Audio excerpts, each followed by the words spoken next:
Welcome to Mind Coast. Glad you could be here. This intention is one that we'll all empathize with in our own way. Let's begin with our reflection. Intention 15. Be true to yourself. Be honest with yourself. How important is it for you to fit in with the people around you? For those of you who are in friend groups, are you hesitant to introduce the parts of yourself that aren't shared with anyone else? Is it important that you keep them hidden so as to not risk being ostracized or made fun of? Is that how you've grown used to entering into new circles? By mirroring the popularized interest and behaviors that take place at the sake of your authenticity? Does that pressure make you so anxious and desperate to the point of betraying your own virtues or mocking the beliefs you uphold in truth privately? Even in being able to rationalize that there's nothing wrong with who you are, how come there are and will always be voices that only present themselves to critique? And even after accepting this as just a part of reality, how come it's still such a challenge to be true to yourself? Growing up can be hard for so many reasons. In that ongoing pursuit for alignment between our ever-changing aspirations, desires, and values, it's normal for us to seek out validation for the person that we are becoming from the most noticeable source, which are the people that we're surrounded by. We all know how the story goes in childhood. There's a popularity hierarchy based on fashionable interest and personality archetypes, and how each person measures up to and portrays those standards is predominantly what constitutes desirability at that stage in life. Without a doubt, it's a shallow and immature way of thinking, but that's to be expected from children who have yet to grow beyond that level of cognizance. In truth, it takes an absolutely incredible developmental guidance, plus the fortune of a perfectly balanced environment, to even have a chance of making that mental leap while going from childhood into adolescence. The kind of circumstance that none of us have the right to blame anyone for not having. That's why most of us instead held on to those same juvenile anxieties as we entered into adolescence, where the same hierarchy of social acceptance from our youth continues to remain active, just a bit more complex in congruence with the coming of age. And in the same sense, that desire to fit in is just as present. But what's different now from that experience in childhood is that our self-awareness is far more heightened. We're so much more aware and considerate about how we're being viewed at all times.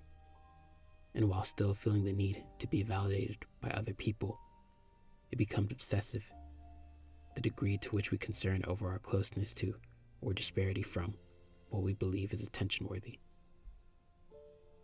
Think about how often it is that we see people behave completely different based on who's in the vicinity, or won't hesitate to cross any line when a chance presents itself to be celebrated by who they admire, or genuinely feel that they are worth less than others just because of receiving less social attention in comparison.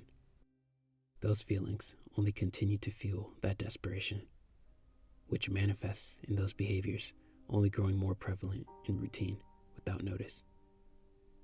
But even if we're unable to diagnose our experience with navigating self-worth, or even verbalize its effect on us, we'll always be able to feel the discomfort of performing as someone that we aren't in truth and completion. Time only continues to increase our awareness of this, and without addressing the root of the problem, which is our understanding of personal value, that discomfort will only continue to grow and persist. But if you know that that pain exists within you, and you're willing to do what it takes to part with it, then you have to commit with your entire being to challenging all of the misconceptions that are alive and active within you. There are countless reasons for why we feel motivated to be validated by others. Some of us have been too familiar with loneliness and are desperate for a change. Some of us just can't help feeling anxiety in the newness or momentum of social environments. And others just don't want to be made fun of anymore, or they unconsciously live with the fear of that recurring. Those are experiences that everybody goes through, and they weigh so heavy on the heart to the degree of affecting how we see and define ourselves. But that's also why the opposite is so intoxicating. When we're celebrated and feel regarded, we can't help but feel a surge in morale and use that to confirm our own significance. And for those of us who are very familiar with being outsiders, that's felt even more exponentially. But all of this is tied to the progressively developed notion that one's true self isn't universally adequate. And so we're unable to feel at ease in every natural or intentional situation where our confidence is tested. I know how natural and human our longing for acceptance is, for the sake of being able to love our honest self completely. At some point, we have to look for and find more worth in what's unique about ourselves, how we see things, and what we stand for. Being able to see value in something that no one around you can, and letting that manifest into a passion or interest that can be communicated, is why we all exist. And I believe that's something deep inside us, which we all can only try to ignore. But the acceptance that we're so willing to pay for with our authenticity isn't something that ever has to be outsourced.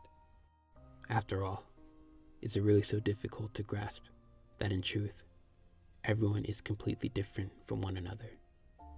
And if insecurity wasn't inherent within our human nature in society, no one would hesitate to stand in the fullness of their individuality or demean others to feel superiority. That much should be clear for us all. But we can't just let that understanding be lip service.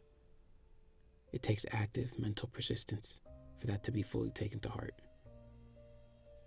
It's not an easy task, but wherever there is value that only you can recognize or bring to fruition, pray to God for a way through the criticism and misunderstanding. Other than that, just handle what lies within your control. Keep striving to be comfortable with people not understanding you and being the only person that needs to be understood by you. Our lives will already lead us to encounter the unfamiliar, the unexpected, and the unfavorable on its own. There's no need to further complicate them by making ourselves, or anyone else for that matter, feel that who we are isn't enough to stand up to that. That's not true. It never has been. So don't add trouble to your life by giving into that worry, no matter what source it's coming from. Thanks for listening, everyone. Feel welcome to join our community, and I hope we meet again. Peace.